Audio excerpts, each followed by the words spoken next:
নমস্কার, আমি তরুণ ঘোষ। বাংলাদেশি মুমিনদের এখন ভারতের ওপরে দারুণ রাগ, বিশেষ করে নরেন্দ্র মোদীর ওপরে। কারণ ভারত জল বন্ধ করে দিয়েছে। সিন্ধু চুক্তি ছিল, সিন্ধু জল চুক্তি ছিল না, ওটা বন্ধ করে দিয়েছে। তাতে তাদের খুব রাগ হয়েছে, বড় ভাইয়ের জল চুক্তি বন্ধ হয়ে গেছে। ছোট ভাই, আপনাদের যে জল চুক্তিটা বন্ধ, জলটা বন্ধ হতে যায় সেদিকে নজর দিন। তিস্তা আর ব্রহ্মপুত্র তো বন্ধ হবে, তখন কিন্তু কেউ দেখতে আসবে না। পাকিস্তান তো নিজে শুকিয়ে মরবে, আপনারাও শুকাবেন। একটু ওয়েট করুন। এখন মোদিজির ওপরে খুব রাগ হয়েছে। মোদিজিকে এখন জুতো টুতো পেটাতে দেওয়া হচ্ছে। খুব ভালো, জুতো পিটুন। জুতো পিটে যদি রাগ মেটাতে পারেন রাগ মেটান, কিন্তু ছাড় পাবেন না। পাকিস্তান যেমন ছাড় পায়নি, আপনারাও ছাড় পাবেন না। আপনাদের মধ্যে যে জেহাদের চুলবুলি আছে না, এই জেহাদের চুলবুলি গলায় হাত দিয়ে জেহাদ টেনে বার করা হবে। যখন যুদ্ধটা আরম্ভ হবে, অনেকে লিখছে মোদী যুদ্ধ করবে না। যুদ্ধ কেন এবারে অবশ্যম্ভাবী আমি আপনাকে বলছি।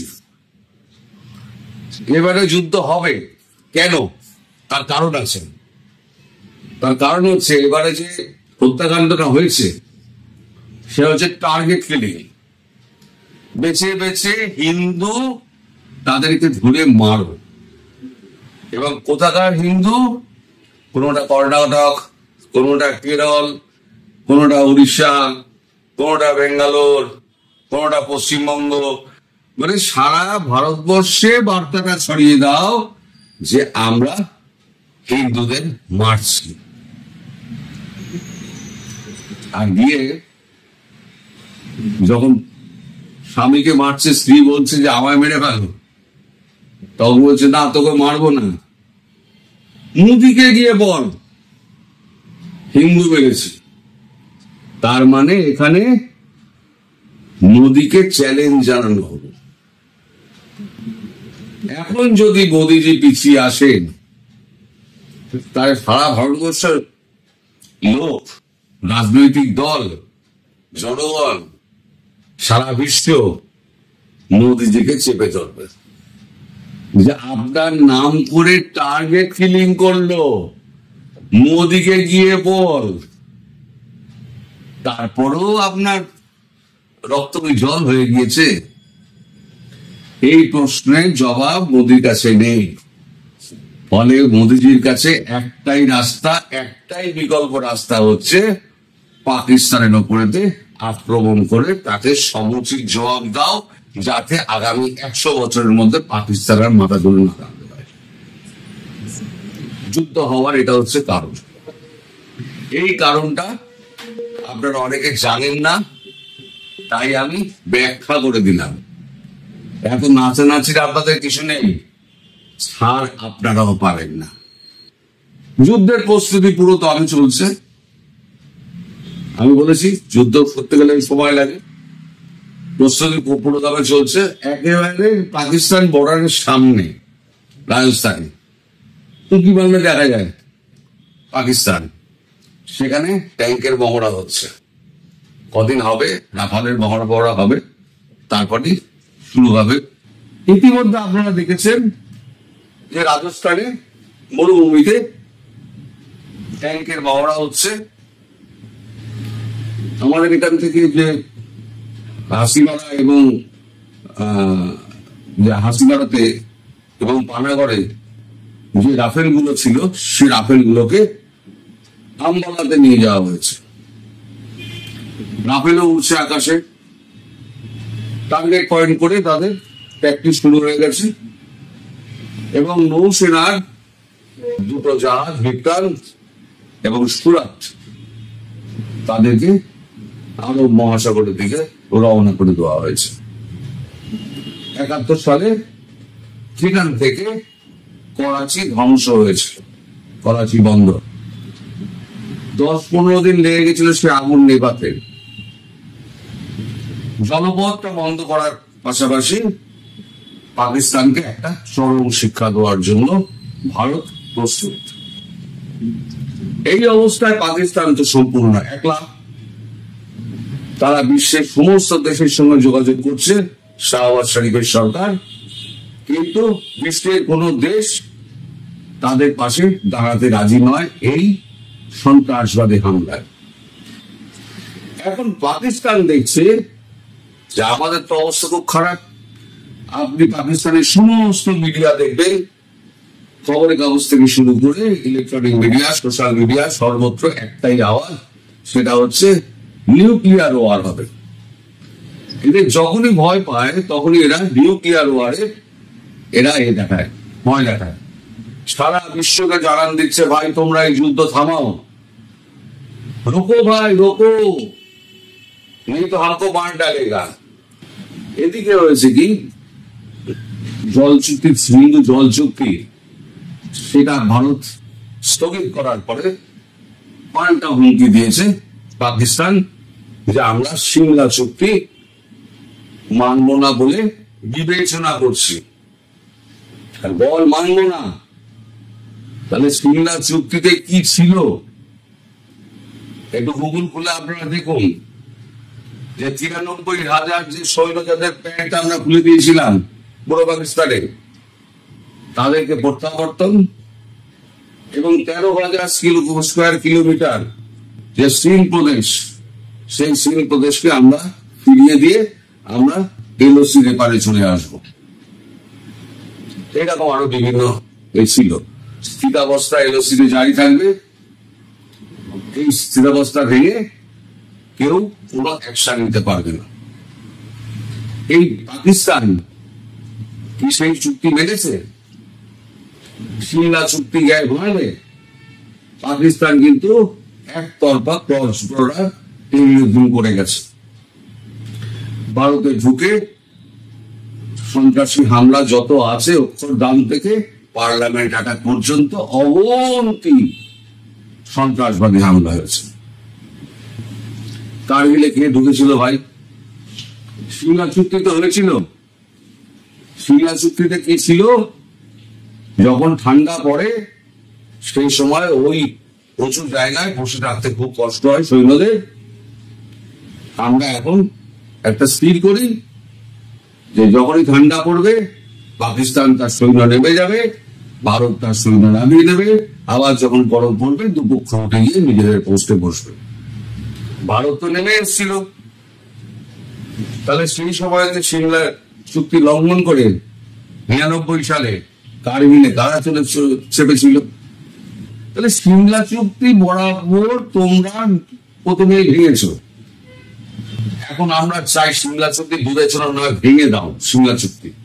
সিমলা চুক্তি যদি ভেঙে দেয় ভারতের কাছে আর কোন রকম বাধা থাকবে না।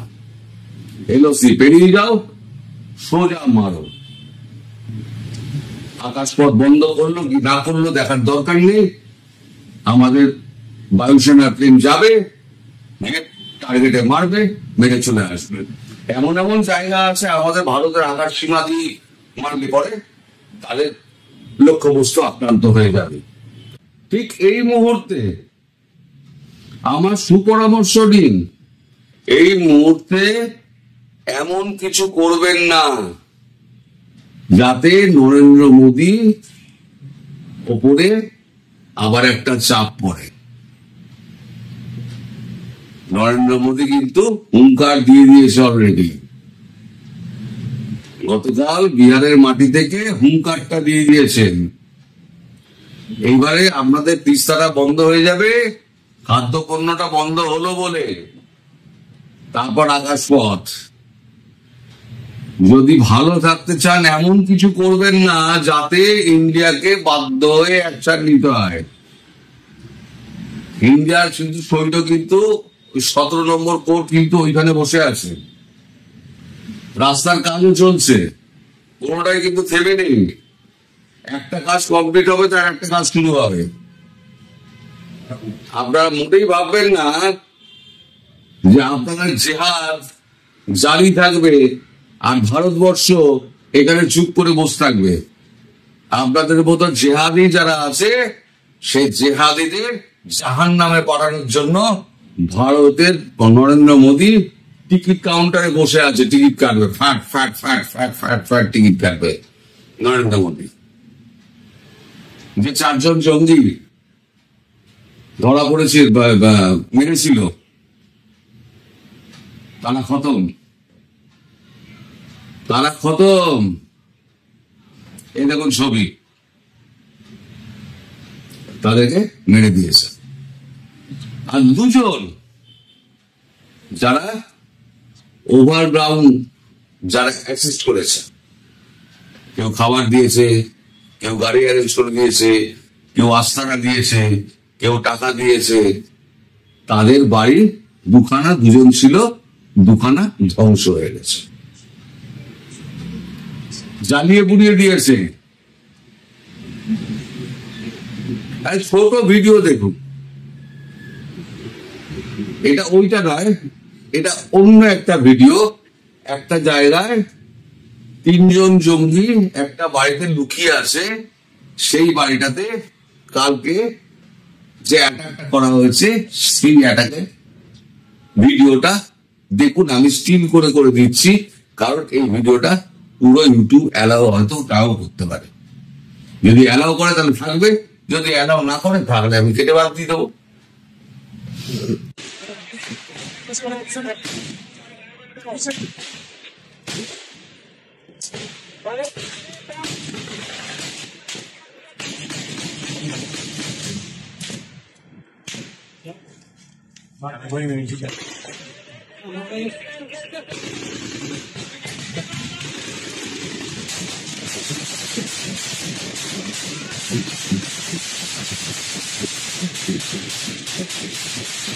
কালী পটকা ফাটা দেখেছেন? বা পরপর সিরিজে চকলেট বোম ফাটলে যেটা পাওয়া যায়, ওটা মুড়ি চলছে। এই লড়াই মুখোমুখি জীবনে আপনারা হননি। ভারতবর্ষের সৈনিকরা এরকমই লড়াই করে। যখন এই আওয়াজগুলো শুনবেন না, তখন জেহাদ ফেয়াদ না, পেটের মধ্যে গুড় গুড় করে প্যান প্যান নিয়ে যাবে। ওই যে পাকিস্তানি সৈন্যরা খাকি উর্দি পড়ে কেন? ভারতের হুঙ্কার শুনলে পরে অনেকের প্যান্ট ঢিলে হয়ে যায়। এই কথাও শোনা যাচ্ছে, সোশ্যাল মিডিয়ায় ঘুরে বেড়াচ্ছে, সত্যি কি মিথ্যে জানি না, কারণ আমার কাছে এরকম কোনো কনফার্ম খবর নেই, কিন্তু সোশ্যাল মিডিয়ায় ঘুরে বেড়াচ্ছে যে আসিম মুনির, পাকিস্তানের যিনি সেনাধ্যক্ষ, তিনি নাকি বাংকারে চলে গিয়েছেন ওই ঘটনার পর। আর সব থেকে পাকিস্তান বড় ভুল করেছিল, জেডি ভান্সের উপস্থিতিতে ওই ঘটনা ঘটিয়েছে। জেডি ভান্স কি মনে করেন না যে ট্রাম্পকে গিয়ে বলেছেন সব? ট্রাম্প তো সব শুনেছেন। মানুষের হাহাকার, আত্মচিৎকার। তার ওয়াইফ তো একজন হিন্দু, তিনিও নিশ্চয়ই কান্নায় ভেঙে পড়েছেন স্বামীকে ওইভাবে গুলি করে মারছে দেখে। তার রিয়াকশনটা তার হাজবেন্ডের মধ্যে পড়বে, সেটা গিয়ে ট্রাম্পকে বলবেন। ট্রাম্পের যদি ইচ্ছেও থাকে, সারা দুনিয়ার সামনে ট্রাম্প কিন্তু পাকিস্তানকে হেল্প করতে পারবে না। তার কারণ হচ্ছে, সারা পৃথিবী তখন ট্রাম্পকে প্রশ্ন করবে, আপনার ভাইস প্রেসিডেন্ট ভারতে উপস্থিত ছিলেন, তিনি সমস্ত দেখেছেন, তা সত্ত্বেও আপনি পাকিস্তানকে হেল্প করছেন কি করে? এই প্রশ্নের সম্মুখীন কিন্তু তখন হতে হবে। তাই ট্রাম্প চুপচাপ বসে আছেন। তিনি যতটুকু কথা বলা ততটুকু কথা বলছেন, তুলসী গাবারকে দিয়ে কথা বলাচ্ছেন, তিনি আর নিজে কিছু করছেন না। সুতরাং অবস্থা খুব ভালো নয়। একটু বোঝার চেষ্টা করুন, বুঝবেন তাহলে। আর না বুঝতে পারলে, ওই যে টিকিট কাটা হচ্ছে, সিনেমার টিকিটে দেখেছেন কাউন্টারে বসে কাটে, মোদি যে টিকিট কাটছে সোজা জান্নাতে।